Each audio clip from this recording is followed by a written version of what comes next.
Hey guys, it's Jess, and I'm super excited to be participating in the Altenew Build-A-Flower release for June 2019. This month's flower is the Crocus, and I am doing 2 videos for this release. If you've already watched the first video, you've ended up at the second video, but if you haven't watched the other one yet, click that link down below in my description and you will get to watch that whole video as well. So 2 projects with the same stamp set but completely different results, so you're going to want to check that one out as well. To get started with this one, I knew that I wanted to do kind of a vibe, sort of like Field of Flowers. When I first saw this stamp set, that was the first thing that popped into my head, was to do this and make it look like just tons and tons of this flower out in a field or a meadow or something like that. I knew that I was going to have to do a ton of masking, and I was okay with that. And I started doing all of that, but then I hit a major snag and I had to change my plan for my card a little bit.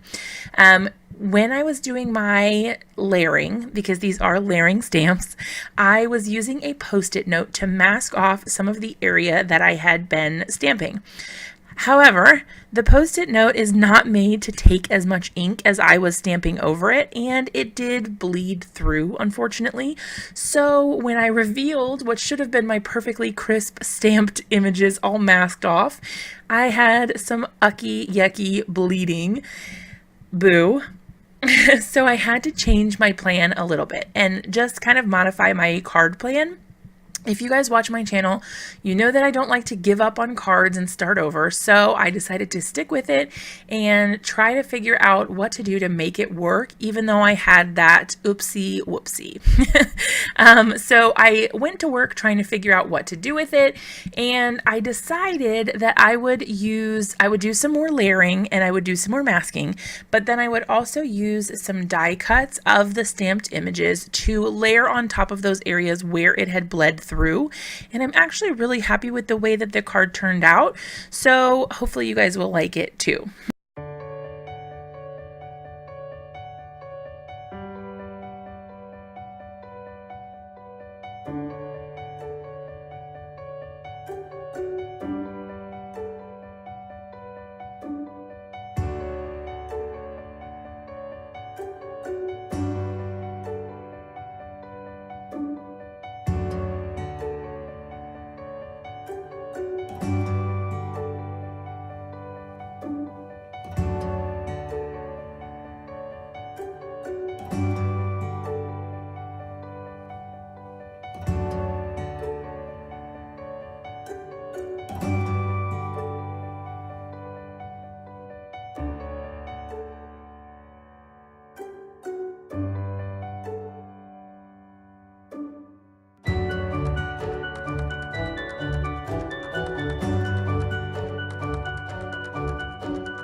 Okay, so I've just done a ton of ink layering, stamping, and all of that to get my leafy area down at the bottom.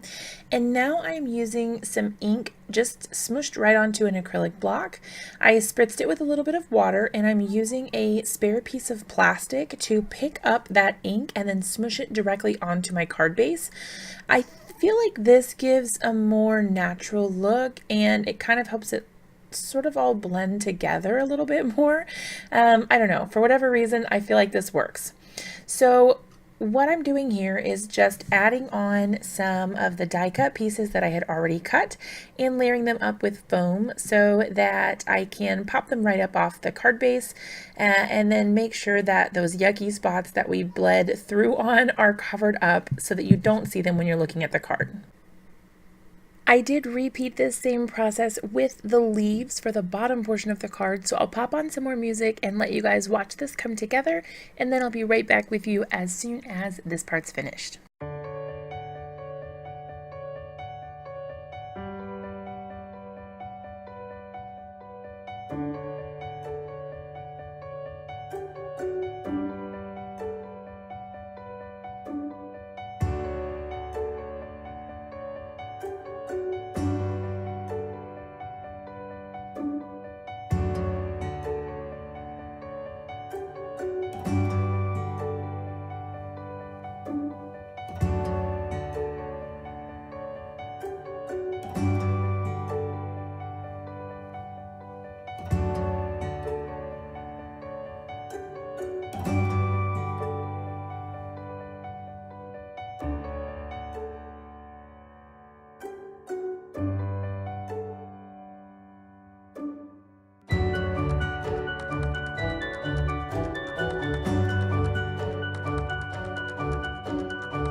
All right, so our whole assembly process is finished, and now we can go ahead and move on to the final bits of the card. This is kind of the fun part, kind of bringing it to life with the little embellishments that you choose to add. I chose a sheer ribbon to go on the bottom portion of the card. I used some double-sided tape from my ATG to adhere that, and then I went ahead and tied a little bow on the front as well. If you're interested in seeing how I tie these little bows, again, I do have a video that I will link in the upper right hand corner so that you can see a little bit more on tying these super cute tiny little bows. It's one of my favorite things to add to cards, so this is kind of a go-to for me. And I use my handy dandy super special tool, the fork, which is dedicated to my craft room. And then I use some super glue because, let's be honest, I am an impatient person and I don't have time, well, mostly I don't have the patience to wait for it to dry with other glues. So I just use a little dot of super glue and it sticks perfectly right on top. I did go ahead and use some double-sided tape to adhere this to an A2 size card base. And I like to do this better than making the card on my, on the actual card base to begin with. I prefer to work on a single card panel and then adhere it to the card base later. I find that this makes my cards a little more sturdy, number one, and then if I mess up, I don't feel like I'm wasting that card base as well. I did go ahead and add a little bit of Wink of Stella in clear to a couple of those crocus flowers. And now I'm going in with some Nuvo drops. These are the Morning Dew drops. This is the Grande size, so it's very large in comparison to the other bottles, but you can never have too many clear drops, so it's perfect. And then just adding a little bit of those to make it look kind of like dew, and that finished off my card, you guys. Here is a look at the Build-A-Flower bundle. If you're interested in that, I'll have all the links down below for you to check out. I really do hope that you'll hop along with us. There are lots of prizes to be won just for doing simple things like commenting on the blogs, so be sure to head over and check it out.